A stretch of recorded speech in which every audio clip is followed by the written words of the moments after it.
বাংলাদেশের কিশোরগঞ্জ জেলার কটিয়াদী উপজেলায় একটি সামাজিক অনুষ্ঠানে যোগ দেওয়ার লক্ষ্যে ঢাকার মহাখালী বাস টার্মিনালে এসে কিছুটা বিব্রতকর অবস্থায় পড়লাম।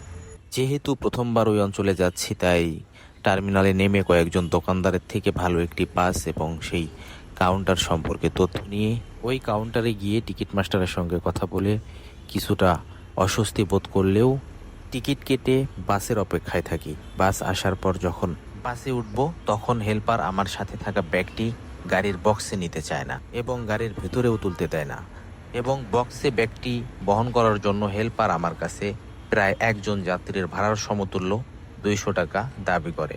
তারপর বাস ড্রাইভারের সঙ্গে কথা বলে মাত্র 50 টাকায় ব্যাগটি বক্সে দেই। তারপর গাড়িতে উঠে নিজের পছন্দ মতো সিটে বসে কটিয়াদির উদ্দেশ্যে রওনা হয়ে যায়। তারপর বাসটি এই কাউন্টার সেই কাউন্টারে থামতে থামতে রাত প্রায় 9টার দিকে কটিয়াদি এসে পৌঁছায়।